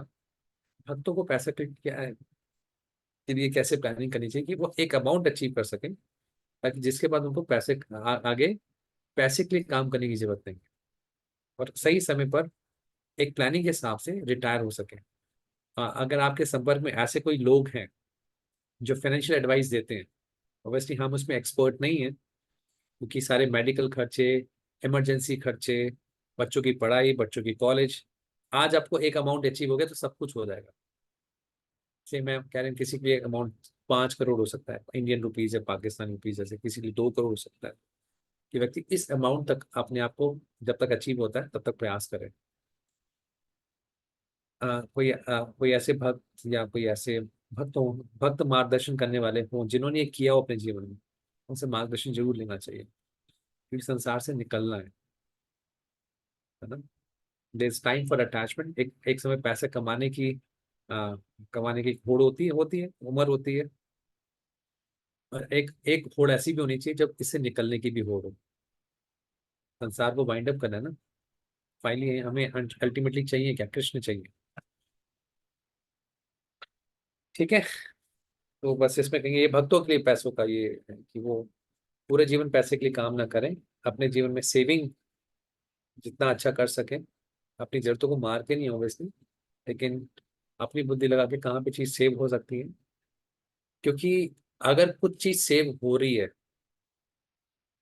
वो आपको टाइम देगी, ये मान सकेंगे। अगर किसी चीज की आप सेविंग आज कर रहे हैं उतना आपको वो टाइम देगी। Money is equal to time. The intrinsic value of money is time. पैसा आपको समय देता है। तो अगर आप पैसे लौटाते रहेंगे ऑब्वियसली उतना समय निकलता रहेगा, उतना समय आपको अपने जीवन के उस आगे मेच्योर लाइफ के 40-50 के बाद और काम करना पड़ेगा। सो भक्त भक्त इसको ऑब्वियसली एक होता है लक्ष्मी। भक्त इसको पैसों को क्या बोलते हैं? लक्ष्मी। लक्ष्मी का मतलब जो भगवान की सेवा में लगती है। एक होता है धन, है ना। कहीं कोई एक भक्त से ऐसे सुना भी था, कहीं कहते हैं धन मतलब जो अपनी इंद्रिय तृप्ति की, लक्ष्मी अपनी इंद्रिय तृप्ति के लिए नहीं होती। तो जो भक्त का स्वभाव होता है कि अपने जरूरतें जो है बिल्कुल न्यूनतम रखता है ना। ठीक है, कुछ घर में गाड़ी चाहिए, ठीक है, गाड़ी रख ली। एक्चुअली ना, ग्रीड का कोई अंत नहीं होता। गाड़ी भी लेनी तो चलो मर्सिडीज लेंगे, BMW ले लीजिए, अगर आपका स्टेटस वैसा है, कोई दिक्कत उसमें दिक्कत नहीं है। लेकिन उसके लिए इतना ज्यादा प्रयास करना कि सारी चेतना सिर्फ घर बनाने में, लोन में लेने के चक्कर में निकल गई। क्यों? अच्छा घर होना चाहिए दूसरों को दिखाने के लिए, अच्छी गाड़ी होनी चाहिए, दूसरों ने तो देख लिया, लेकिन आपका समय निकल गया, उसके लिए आपके 10 साल और वेस्ट हो गए, 5 साल और वेस्ट हो गए। ये प्रिंसिपल बस याद रखिए, money is equal to time. जितना पैसा है उतना आपको पैसा समय देता है। वो समय भगवान कृष्ण की सेवा में लग सकता है, भक्ति में लग सकता है, क्योंकि पैसा कमाने के लिए समय लगता है ना, समय चाहिए होता है। आपके पास पैसा है तो आपको पैसे के लिए काम नहीं करना, आपके पास समय बहुत हो जाता है। टाइम इज मनी, और मनी इज टाइम, दोनों कह लीजिए। तो ये इंडिविजुअल प्रैक्टिस है, कैसे किसी फाइनेंशियल एडवाइजर से हर वक्त को एक लेनी चाहिए, ताकि किस उम्र तक वो रिटायर हो सकते हैं, क्या हम आपकी इनकम अभी है, कितना आपको सेविंग करना है, कब निकल सकते हैं। तो पैसा कमाने के चक्कर में पूरे जीवन नहीं फंसे रहना। आगे बढ़ते हैं। दिख रहा है भी आपको स्क्रीन? हम्म, मैं इसमें आगे 18th 17 आई गेस। हाँ,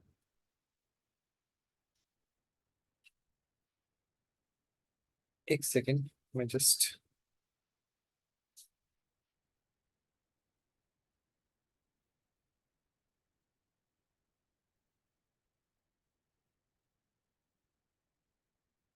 तो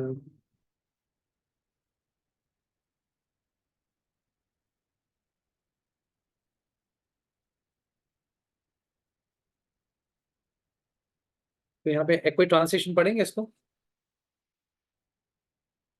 इसकी ट्रांसलेशन पढ़िए। मैं पढ़ूं प्रभु? हाँ पढ़ लीजिए, कोई भी पढ़। 17वां अध्याय 17वां श्लोक ना प्रभु, 17। 17 प्लीज।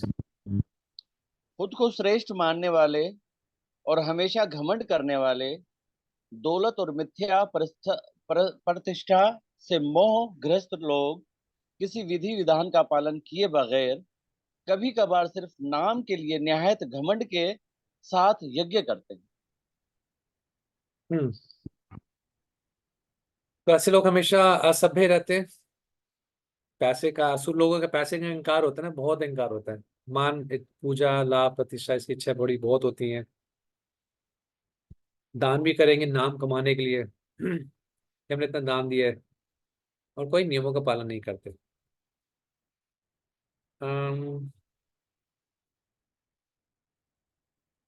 मैं इसमें देख लेता हूँ। तो लोग ये प्रभात करें, ऐसे लोग अपनी पूजा के अपने नियम बना लेते हैं, और अपनी अविधि पूर्वकम अपने अपने धर्म, जो धर्म है उसके अपने ही नियम बना के अपने हिसाब से करते हैं। कुछ उनका किसी अथॉरिटी को नहीं मानते। आगे, झूठे अहंकार से भ्रमित होके अपनी शक्ति, अपने अहंकार, काम वासना, गुस्से से ये भगवान के ही द्वेषी बन जाते हैं। असुर लोग, जो कर्मी लोगों की बात हो रही है, जो भगवान में श्रद्धा नहीं रखते, जो शास्त्रों में श्रद्धा नहीं करते, उसको कहते हैं असुर। सिंपल सी। और सही धर्म की वो निंदा करते हैं। एक बार प्रभुपाद जी बॉम्बे में कीर्तन करते थे, तो पास में पड़ोसी कहते कीर्तन बंद करो, उन्होंने कंप्लेंट कर दी, कीर्तन से बहुत शोर होता है। प्रभुपाद इसको हर लेक्चर में बात है बताते हैं, असुर लोगों की क्या विचार है, कीर्तन करो, अच्छी चीज करो, तो उनको शोर लगता है। तो वो सही धर्म का कभी सराहना नहीं करते, उसका विरोध ही करते हैं, भगवान के ही द्वेषी बन जाते हैं। कोई भगवान नहीं है।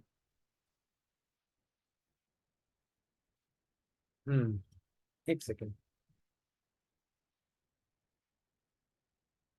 क्योंकि भगवान के शास्त्र में विश्वास नहीं होता, ना भगवान में विश्वास होता है, तो वो अलग अलग थ्योरी बनाते हैं ताकि वो भगवान के शास्त्र को काट सके।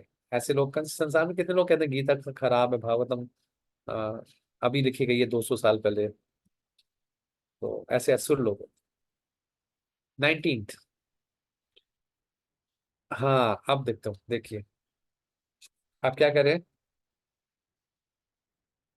अब कृष्णा ऐसे लोगों के साथ क्या करते हैं, यहाँ पे ये आती है 19वें श्लोक से। अभी तक हमने पढ़ा ये नरक जाते हैं, इनका दोगला नेचर होता है, और उनका रिजल्ट क्या होगा।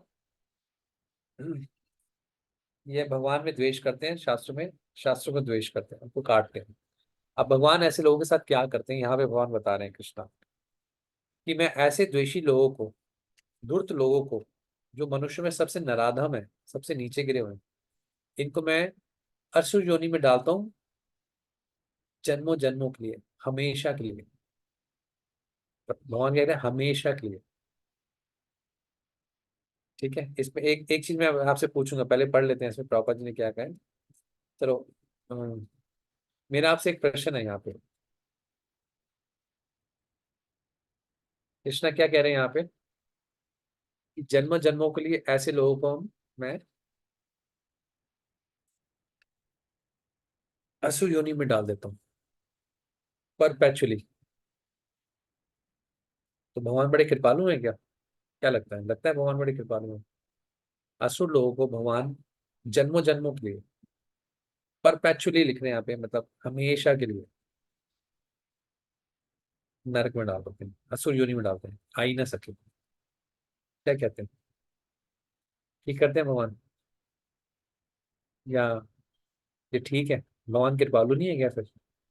चलो इसके बाद एक और श्लोक पढ़ लेते हैं, 19 और 20 दोनों इकट्ठे श्लोक जो है ना, भगवान इन लोगों के साथ क्या करते हैं। भगवान कह रहे हैं मैं तो असुर योनि में डालता हूँ जन्म जन्म के, 19 में ही बोल रहे हैं, अब 20वां ही पढ़ते हैं। चलो क्या करते हैं।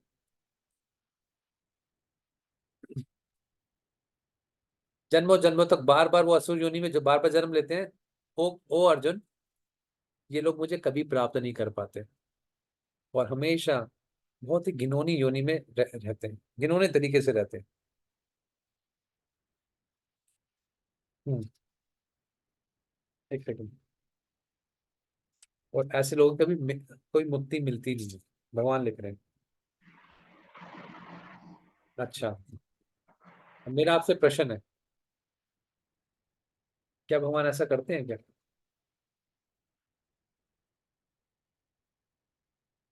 क्या कहते हैं? जो असुरी लोग हैं, असुरी लोग कौन है? चलिए मैं आपसे प्रश्न, असुरी लोग कौन होते हैं?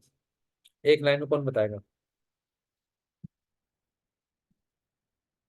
निकुंज लीला माता जी बताइए, आप बताइए। अच्छा एक चीज बताइए, इससे पहले हमने कुछ गिफ्ट दे दिए थे सबको? नहीं प्रभु। नहीं मिले थे अभी तक? ओ, ओके ओके। प्रभु असुरी लोग वो होते एक्चुअली, हैं जो भगवान के आदेशों का उल्लंघन करते हैं, उल्टा करते हैं, वेदों के हाँ खिलाफ होते हैं। हाँ जी, हाँ जी, एक सेकंड। असुरी लोग वो होते हैं जो भगवान के शास्त्रों को नहीं मानते या भगवान को नहीं मानते, एक तरह से वो होते हैं असुरी लोग। संसार में कितने असुरी लोग हैं इस हिसाब से, इस डेफिनेशन के हिसाब से? सभी हैं? सभी हैं फिर? एक जगह प्रभुपाद लिखते हैं कृष्णा बुक में, अगर कोई कृष्णा कॉन्शियस नहीं है, फुली कृष्णा कॉन्शियस नहीं है, प्रभुपाद लिखते हैं वो असुर है। अगर कोई पूरी तरह से कृष्ण भावनावित नहीं है, प्रभुपाद लिखते हैं वो असुर है।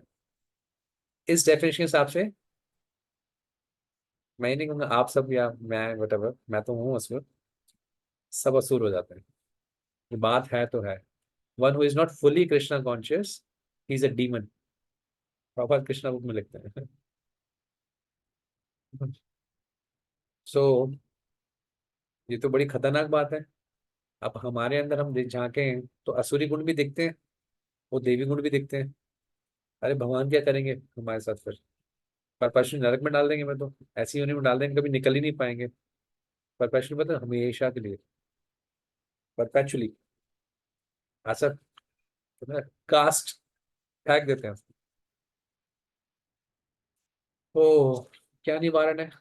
भगवान कृपालु नहीं है फिर तो, कृपा नहीं है, उनको उद्धार कैसे होगा फिर? सो विश्वनाथ चक्र ठाकुर बताते हैं भगवान ने श्लोक जो बोला बड़ा गुस्से में बोला है। भगवान का वैसे मतलब नहीं है किसी को उद्धार ही ना हो। ये श्लोक बड़ा गुस्से में बोला है कि ऐसे को, ऐसे लोगों को तो बिल्कुल नरक में डाल देते हैं, ऐसे नरक से निकले ना, कभी मुझे प्राप्ति ना करे, हमेशा सड़ते रहे। ये भगवान ने गुस्से में बोला श्लोक, भगवान का वैसे लिटरल मीनिंग नहीं है। हाँ ये वैसी है जैसे ना कोई बच्चा शोर मचाए, वैसे अभी बच्चा आया था आपके आगे, माता जी के आगे, कभी कभी तेरे को टॉयलेट में बंद कर देंगे ना, बच्चे बोलते हैं तेरे को, तेरे को ऐसा कर देंगे, तेरे को टॉयलेट में तेरे मुंह पे तो बाबा ले जाएगा, तेरे को कभी कभी डांटना पड़ता है दिखाने के लिए पेरेंट्स को। ये भगवान का वैसा किस्सा है। एक जीव इतना कितना भी घिनौना कार्य करे, कृष्णा कभी उसको त्यागते नहीं।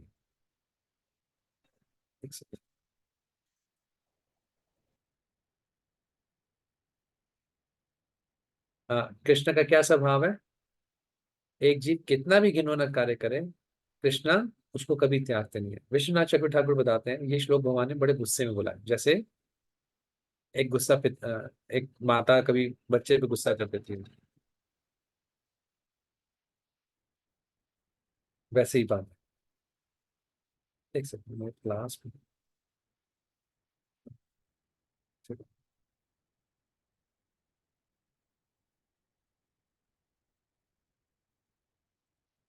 हाँ, लेकिन भगवान का ये लिटरली मीनिंग नहीं है यहाँ पे। वास्तव में भगवान जी ने कहा उसको ऐसे त्याग दूंगा भी आएगा नहीं, गुस्से में बोला है। सडनली भगवान कृपालु है, कभी किसी को सजा भी देनी होती है, ऐसे नहीं जीवन भर की सजा ही सजा लेता रहेगा, कभी तो उसका उद्धार होगा, ये बात है। ठीक है, तो ये गुस्से में जैसे ना कभी पेरेंट्स गुस्से में आके बच्चे को डांट देते हैं, वैसे है माता पिता है ना, तो कभी गुस्सा दिखाना पड़ता है, आगे बढ़ते हैं। एक बार इससे बात हो रही थी, कह रहे कम से कम कान तो खींचना पड़ता है बच्चों का ना, सुधरेंगे कैसे? तो इतना तो चलता है नहीं?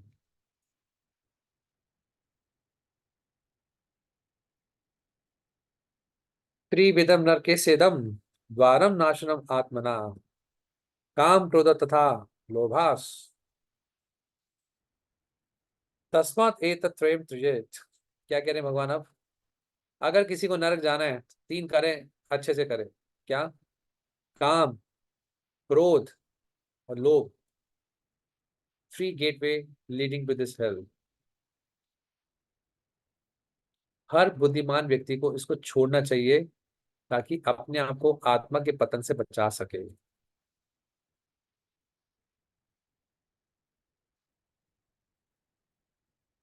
हम्म एक्चुअली ना पता नहीं क्या हो गया, मैंने मार्क किया था, सब मार्क क्यों चला गया? अच्छा, गलती से ना सब मार्क चले गए। मैंने एक्चुअली हर चीज मार्क किया हुआ था, तभी मैं देख रहा हूँ कि कुछ मार्क मिल नहीं रहा। तो यहाँ से था। दिख रहा है सबको? सेकंड, यहाँ से इसमें ये पढ़ना था। जब व्यक्ति अपनी काम की संतुष्टि करना चाहता है तो उसको गुस्सा, संतुष्ट नहीं होता काम तो उसको गुस्सा आता है, उससे लालच उत्पन्न होता है। और हर किसी व्यक्ति को इनको छोड़ने का प्रयास करना चाहिए ताकि वो यहाँ से निकल सके। काम, क्रोध और लोभ को छोड़ने का प्रयास करना चाहिए। लालच से निकलना चाहिए, गुस्से से निकलना चाहिए, निकलना है इससे। ये नहीं कि मेरा स्वभाव है, कोई मेरा नेचर है, मेरे अंदर लस्ट बहुत है तो बस मैं जितनी भी पूर्ति कर रहा हूँ, नहीं। काम वासना है, नहीं। इसको रोकने, भक्ति के द्वारा रोकने का प्रयास करना चाहिए। गुस्से को रोकने का प्रयास करना चाहिए। चिंतन करना चाहिए, गुस्सा कैसे क्यों इतना आता है। अच्छे लोगों की संगति करें, सतगुण का पालन करें, धैर्य लेके आए, ठहराव लेके आए, भक्ति के प्यास से भगवान से प्रार्थनाएं करके, अच्छी संगति करके, अवलोकन करके। आगे आगे क्या बता रहे हैं? अगर किसी ने इन 3 चीजों से मुक्ति पा ली तो उसको आत्म साक्षात्कार मिलेगा, वो अपनी परम गति को प्राप्त हो जाए। 3 चीजें, काम, क्रोध और लोभ। कितनी सारी चीजों को सब बिल्कुल समराइजेशन कर दिया भगवान ने। 3 चीजें बताई, बस सारी चीजें भूल जाओ सब। काम, क्रोध और लोभ, इसको इस पे मुक्ति पा ली तो उसको आत्म साक्षात्कार प्राप्त होगा और परम गति, परम धाम कृष्ण की प्राप्ति होगी। प्रभुपाद जी लिख रहे हैं जितना व्यक्ति इन 3 चीजों से मुक्त होगा उतना वो शुद्ध होता रहेगा। इसलिए सारे नियम होते हैं ताकि वो शुद्ध बन सके। अगर कोई व्यक्ति बहुत ही भाग्यशाली है और वो कृष्ण भावनामृत के स्तर पर आ जाए तो वो उसको सफलता जरूर मिलेगी। तो जितने भी आध्यात्मिक नियम है उसका बस यही कार्य होता है कि आप काम, क्रोध और लोभ को छोड़ सकें। ज्ञान का अर्जन करके व्यक्ति आत्म साक्षात्कार को प्राप्त कर सकता है। ठीक है, इस अब आते हैं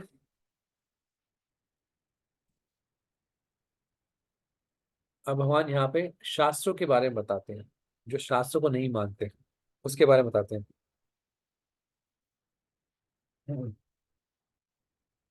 अगर कोई शास्त्रों की बात नहीं मानता, अपनी मन मर्जी से कार्य करता है, ना तो उसको पूर्णता प्राप्त होगी, ना कोई आनंद प्राप्त होगा, ना उसको परम गति मिलेगी। न सुखम ना पराम गतिम, न स सिद्धिम अवापनोति, न सुखम न पराम गतिम। उसको ना कृष्ण मिलेंगे, ना कोई सुख मिलेगा, ना कोई पूर्णता प्राप्त करेगा। कुछ नहीं मिलने वाला। यहाँ पे बता रहे हैं अगर कोई मनमाने ढंग से काम करता है, काम क्रोध लोभ में पड़ा रहता है तो वो कभी अपने जीवन को पूर्ण नहीं कर पाएगा। उसको पता हो सकता है सारी चीजें, लेकिन अगर कोई जीवन में उसको अप्लाई ना करे तो उसको मनुष्य में सबसे, कहते हैं, नीच मानना, निम्न मानना चाहिए। जिसको ज्ञान पता हो लेकिन अप्लाई ना करे जीवन में, वो सबसे नीच मानना चाहिए। हम्म अगर कोई भगवान को माने और अब भगवान की सेवा में अपने को ना लगाए तो सारे उसके कार्य खत्म हो जाते हैं। इसलिए हर किसी को कृष्ण भावना के स्तर पर अपने आप को लेके आना चाहिए। अच्छा, यहाँ पे लिखा है, मानव जीवन सिर्फ अपने आप को शुद्ध करने के लिए और इतने नियमों का पालन सिर्फ शुद्ध करने के लिए होता है ताकि वो इस जीवन में आनंद पा सके। अदरवाइज उसको कोई आनंद प्राप्त नहीं होगा। लास्ट में भगवान क्या कहते हैं? शास्त्रों का पालन कीजिए। तस्मत् शास्त्रम प्रमाणम ते कार्य कार्य व्यवस्थितो ज्ञात्वा शास्त्र विधान नोक्तम कर्म कर्तुम इहारसी, कि हर किसी को जानना चाहिए शास्त्र के माध्यम से कि क्या मुझे करना है क्या नहीं करना। इनको जान के, इन नियमों को जान के वैसे कार्य करके अपने आप को धीरे धीरे उठाना चाहिए। इसमें हाँ, अगर कोई भगवान की समझ प्राप्त नहीं करता तो प्रभुपाद कह रहे हैं, वो मानवता में सबसे बड़ा अपराध कर रहा है, तो भगवान को नहीं समझना, और ऐसी माया उसको फिर हमेशा सताती रहती है जो भगवान को समझने का प्रयास नहीं कर रहा। अगर कोई आध्यात्मिक गुरु से गाइडेंस ले तो वो चीजें सब कुछ समझ सकता है और मुक्ति के द्वार पर चल सकता है और अपने जीवन को सफल बना सकता है। यहाँ पे ये हो गया 16वां अध्याय खत्म।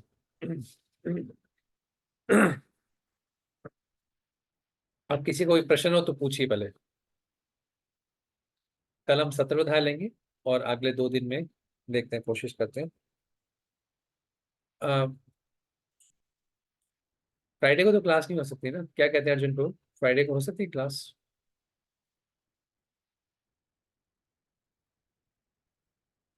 हो सकती है बाबू जी, करेंगे ना, फ्राइडे को शायद क्योंकि कुछ हमने है। ऑलरेडी मंडे को मिस किया तो फ्राइडे को फिर क्लास कर सकते हैं बाबू।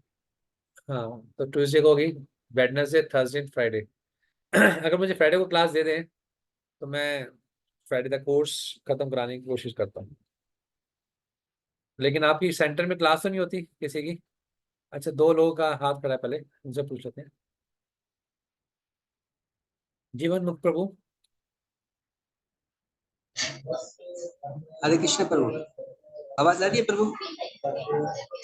प्रभु ये जो 16वां अध्याय है, इसके अंदर 11 और 12, फिर उसके बाद है 13 और 15, 14वां श्लोक इसमें नहीं है। एक सेकंड, एक मिनट हम उनसे 16वें अध्याय की बात करें, 14वां श्लोक। जी जी जी नहीं, 14 श्लोक, 13 वो से अपनी 15 भगवत इकट्ठे गीता लिखे ना, दिखाई दे रहा है। इकट्ठे लिखेंगे। 13, 14, 15 इकट्ठे श्लोक है। प्रभु, मेरे पास 13 और 15 है। 13 से 14 15 श्लोक। लिखा है, 13 से 15 लिखा है, 14 उसके बीच में आ गया। अच्छा, 13 डैश आ 15 रही है लिखा है। जी।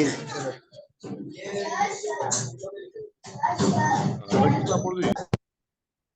जीवन मुक्त प्रभु, हरे कृष्णा। जी जी जी प्रभु संस्कृत तीनों श्लोक 13 और 15 है, 3 श्लोक हैं। संस्कृत में आप देखेंगे तो तीनों श्लोक हैं, 13, 14, 15 हैं। अच्छी तरह देख लेना आप। आपको गीता में सारे श्लोक मिलेंगे, कहीं कमी नहीं है। इतनी बड़ी गलती कहीं रह जाए तो फिर चूक नहीं सकती। यस भागवत प्रभु। हरे कृष्ण प्रभु, पिछले प्रभु थोड़ा सा डिस्कस कर रहे थे आप कि भाई ये नरक के लिए बताया गया था कि कैसे आसुरी लोग के स्वभाव के लोग जो है वो नरक को चले जाते हैं, उनके कार्य कुछ इस तरह से होते हैं। लेकिन प्रभु पिछले यानी अध्याय में 9वें अध्याय में हमने पढ़ा था कि अगर कोई बड़े से बड़ा पापी भी यानी वो पाप करता है, लेकिन अगर वो कृष्ण को कृष्ण मानता है, भगवान मानता है और अपने भक्ति जिस तरह से वो कर रहा है वो करता रहता है, तो यानी उसे भी भगत और साधु मानना चाहिए। 9वें अध्याय का 30वां श्लोक है प्रभु। हाँ जी, हाँ जी, अभी चेस्ट दुराचारो। हाँ ये प्रभु, तो बात ठीक यानी कह रहे हैं। हाँ, लेकिन आपने एक मिसाल दी वो बहुत अच्छी थी कि जिस तरह से बच्चे को हम डांटते हैं कि तुम्हें हम वॉशरूम में बंद कर देंगे, कोई बाबा आएगा तुम्हें ले जाएगा, कि बस वो भगवान ने गुस्से में कहा उनको कि इस तरह के लोगों को, लेकिन भगवान कभी ऐसा करते नहीं। सही है बिल्कुल प्रभु। तो इस देखिए, श्लोक दोनों का अगर आप रखते हैं ना, जो 9वें अध्याय का 30वां श्लोक बता रहा है, 30 अपी चेस्ट दुराचारो, और ये वाला श्लोक। हाँ जी, देखिए, भगवान का एक ही इंसान, कोई भक्ति में बढ़ रहा है उसको बढ़ाओ। भगवान किसी का बुरा नहीं करते, इसको खत्म, कि अभी है ना जीवात्मा बड़ी दुष्ट होगी, इसको खत्म ही कर दो, इसका अस्तित्व ही खत्म। एक बार अपने आप को म्यूट कर लेंगे आप बाबा जी। भगवान कभी ऐसा कार्य नहीं करते कि अब जीवात्मा ऐसी इतनी खराब हो गई है, इसको खत्म ही कर दो, इसका अस्तित्व ही मिटा दो, है ना।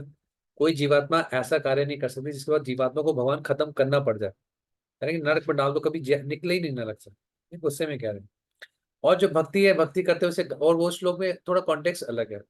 अगर भक्ति करते समय कुछ उससे गलती हो जाए, एक्सीडेंटल फॉल डाउन हो जाए, उसका पतन हो जाए, कुछ उससे घिनौने कार्य हो जाए भक्ति के बाद, तो भी इसको साधु मानना चाहिए। तो वो भगवान वहां भी बता रहे हैं, यानी भगवान का स्वभाव क्या है, सबको आगे बढ़ाओ। भक्त है, गलती हो रही है, आगे बढ़ाओ, है ना, गलतियां सबसे होती है। निकुंज लीला माता जी। प्रभु मेरा सिर्फ यही था कि हमारे किन आचार्य ने इस बात का कहा था कि भगवान ने ये गुस्से में बोला है श्लोक।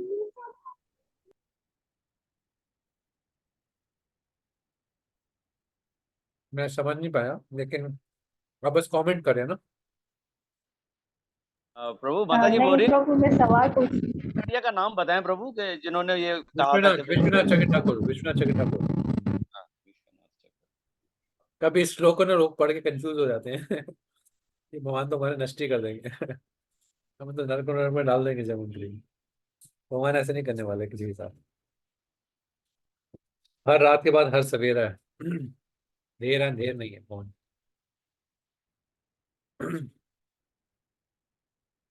प्रभु जीव के लिए इंसान के लिए ऐसा डर होना भी चाहिए प्रभु। डर ये होना क्या चाहिए ख्याल कि है? हमें दोबारा जन्म ना मिले, कृष्ण के पास जाएं, खासकर भक्त को। और कई चीजें ऐसी बोलते भी है ताकि संसार में लोगों के पास डर तो लगे, कुछ भगवान का डर ही खत्म हो जाता है लोगों का ना। लोग कार्य ऐसे करते हैं कि भगवान का डर ही नहीं होता। कृष्णा को बोलना पड़ता है डराने के लिए भी। पेरेंट्स क्यों डराते हैं बच्चे को? इतनी शैतानी करता है कि डर ही खत्म हो जाती है, मेरे पेरेंट्स मुझे कुछ बोलेंगे नहीं। तो चाहे डांट के, चाहे कैसे भी, कभी मारना भी पड़ता है बच्चों को। किसी का तो डर रहे। अगर बच्चों को वैसे ही छोड़ देंगे यार, बिगड़ जाते हैं ना। वही है, भगवान हमारे पिता है।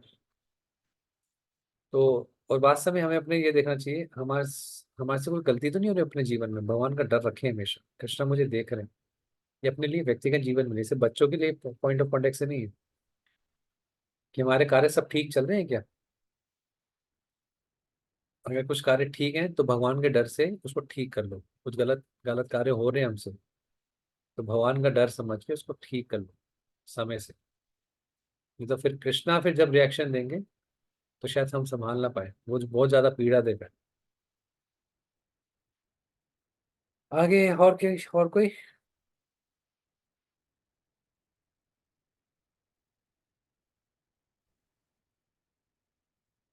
हम्म, हरे कृष्ण प्रभु।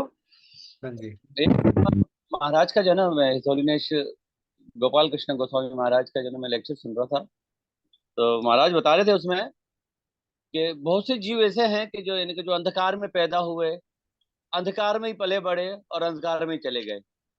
फिर प्रभु यानी वो जो अंधकार में चले गए तो फिर वो दोबारा वो 84 लाख यूनि में, लाख 84 में चले गए। फिर ऐसो का प्रभु यानी कि कैसे यानी कि उनका उद्धार और किस तरह से गति जो है ना। आपको क्या लगता है, हालांकि हम असली योनि से नहीं आए हैं?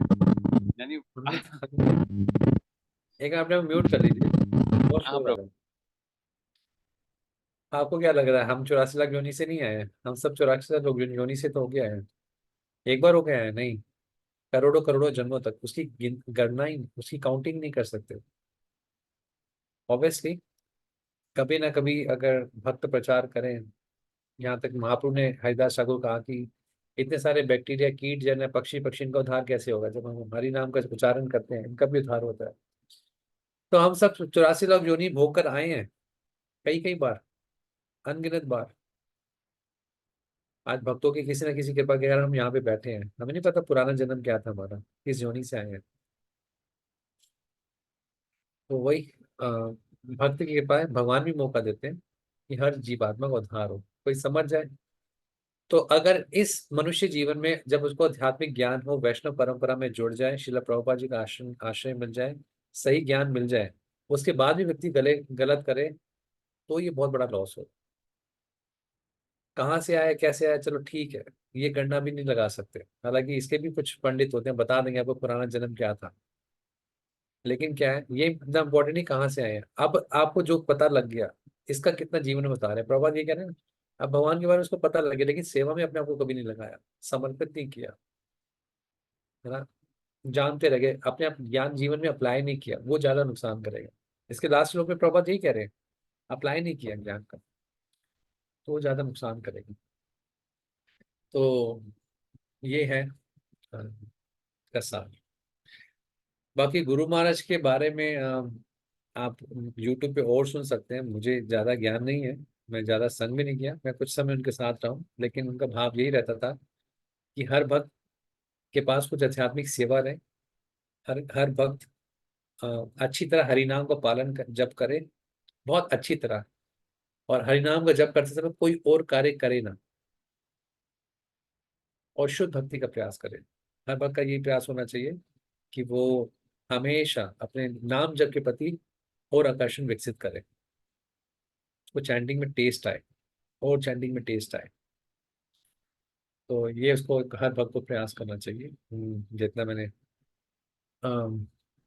एक बार मेरी बात हुई थी महाराज से, तो मेरा उस दिन जन्मदिन था, अगर आप एक कुछ पूछना भी चाहते हैं तो मैंने कहा महाराज मुझे कुछ आशीर्वाद दीजिए।